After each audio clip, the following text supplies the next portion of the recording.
अस्सलामुअलैकुम, कैसे हैं प्यारे दोस्त? ठीक है आप? मैं उम्मीद करता हूं आप खैरियत से हैं। मैं भी अल्लाह की रहमत से ठीक हूं। आज बहुत ही कमाल का मौका है। हम आज रेडियो पाकिस्तान आए हुए हैं। हमारी बहुत सारी यादें हैं जो इस अदारे के साथ जुड़ी हुई हैं। तो ऐसी हस्तियों के साथ आज मुलाकात हो गई, जैसा कि बज़मी साहब हैं और ये जवेद भाई हैं और अरशद भाई, इशफाक भाई, वालिद साहब भी मेरे साथ बैठे हैं। तो ये मेरे लिए बड़ी एजाज की बात है। तो आज यहाँ पे हम बैठे हैं, आप यकीन माने कि बहुत ही अच्छा लग रहा है और उन्हीं लम्हों की महक आ रही है जो आज से तकरीबन 10-12 साल पहले की यादें। मैं तो कह सकता हूँ इससे पहले जो हमारे बुजुर्ग हैं उन्होंने तो पता नहीं क्या क्या देखा। यहाँ पे बहुत रौनक होती थी। तो मुझे फरमाइश है जी गजल सुनाई जाए। तो मुझे तो डर लग रहा है, जितनी जितनी कमाल की हस्तियां सुनने वाली करने वाली बैठी हुई हैं। तो चले इसी मौके पर एक गजल पेशे खिदमत है उस्ताद मोहतरम उस्ताद गुलाम अली खान साहब की। 7 मात्रा में फासले ऐसे भी होंगे ये कभी सोचा न था। तो ये राजा अरशद साहब मेरे भाई हैं, इनकी फरमाइश है। नाल बज़मी साहब दी भी माड़ी जी हाँ ना हाँ मलिए। तो शुरू करते हैं जी। इजाजत है भाई।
तस्वीर की आंखों से थकन झांक रही है।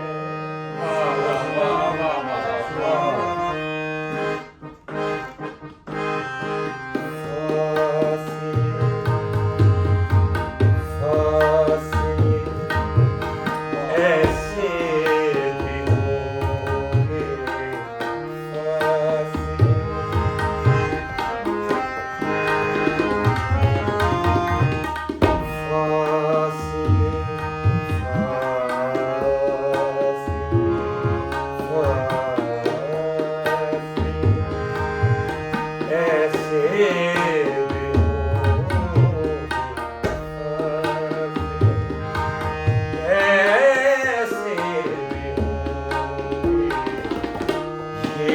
कभी सोचा न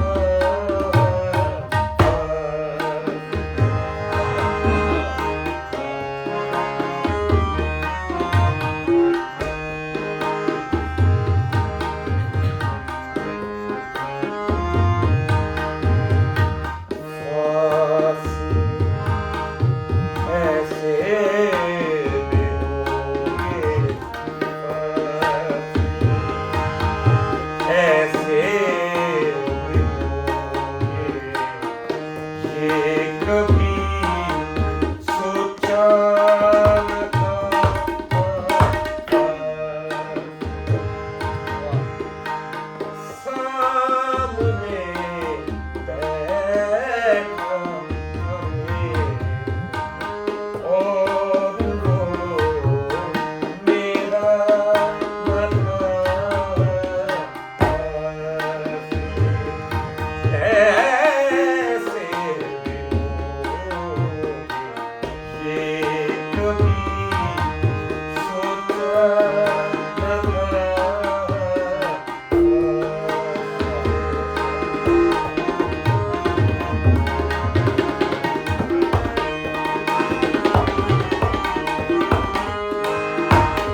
आइटम कोई फरमाइश है, वरना मैं कर दूंगी जी फरमाइश। कर दिओ